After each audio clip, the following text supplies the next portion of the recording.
So now next we have Jessica Richter.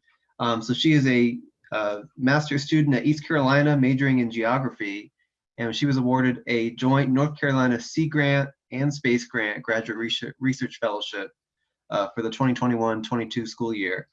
And she's conducting research mapping shoreline changes in the Neuse River estuary in North Carolina using object-based ensemble analysis, aerial imagery, and LiDAR. So Jessica. Thank you. Yeah, is everyone able to see my screen okay? Yes, we can. Great, thank you. So hi everyone. As Tyler had mentioned, my name is Jessica Richter. I'm a graduate student at East Carolina University, and I'm the recipient of the NC Space and Sea Grant Graduate Fellowship. I'm eager to share with you all my work on shoreline mapping in the Neuse River Estuary of North Carolina. So the Neuse River Estuary, shown in the red reference box on the left, is a major tributary to the Albemarle-Pamlico estuarine system of North Carolina. The estuary has been impacted by a significant portion of the extreme storms that have swept coastal North Carolina in the past 3 decades and is experiencing significant shoreline change, which you can see in the photos on the right. As coastal planners create a management plan for this shoreline environment, decision-making tools are key to implementing informed mitigation and restoration efforts. Shoreline classification maps are a useful tool for understanding both the context as well as the magnitude of storm-induced erosion. In the past, machine learning ensembles and object-based image analysis have been successfully used for shoreline detection and extraction, as well as the classification of a wide range of environments. However, these approaches have yet to be applied to an estuarine shoreline environment, such as the NRE. So in my work, I assess the ability of an object-based ensemble framework to generate accurate shoreline classification maps of the NRE.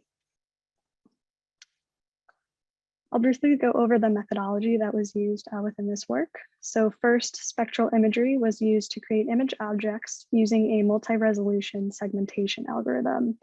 These image objects were then spatially matched with LiDAR elevation and intensity data from the North Carolina Floodplain Mapping Program, as well as NDVI and slope parameters to create a matched data set.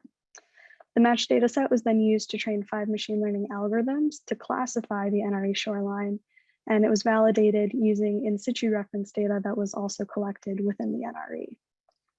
A combination of majority and weighted vote was then used to determine the ensemble result based upon the individual algorithm results. The ensemble results were then used to create a shoreline classification map and uncertainty map of the NRE.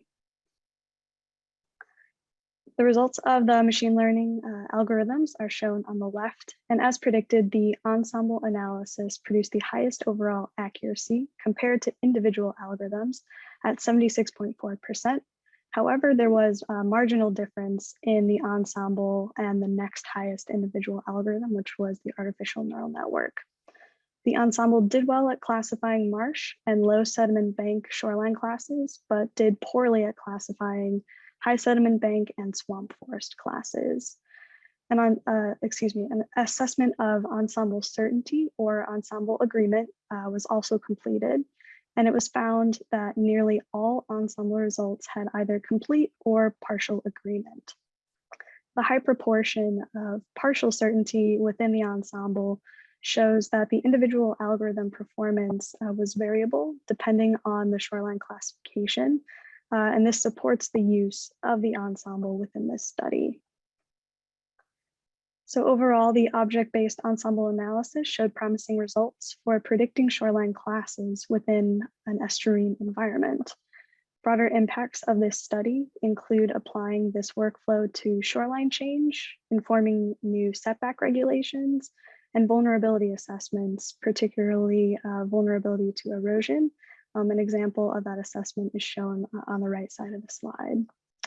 And as storm-induced erosion continues to pose a major threat to the NRE, additional applications of the object-based ensemble framework should continue to be explored to improve future shoreline management and reduce future hazards moving forward. And with that, I'd like to give thanks to the NC Space Grant and NC Sea Grant programs for this fellowship opportunity and funding support.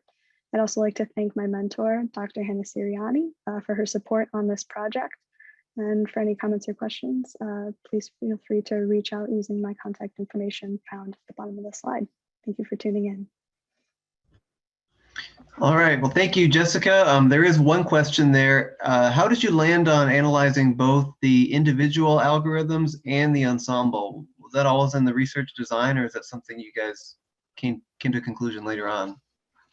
Yeah, that's a great question. So the ensemble was chosen at the start of the project within the research design because in past literature, it's been proven that using an ensemble when classifying land cover can help improve overall accuracy. So that was really something that we wanted to assess from the get-go and compare with the individual algorithms.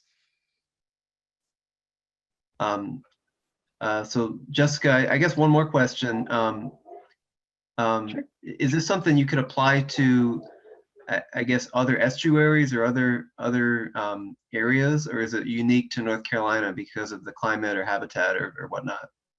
Yeah, great question. So I think the beauty of this object-based ensemble framework is that you can integrate different aerial imagery or LiDAR or other parameters from different locations.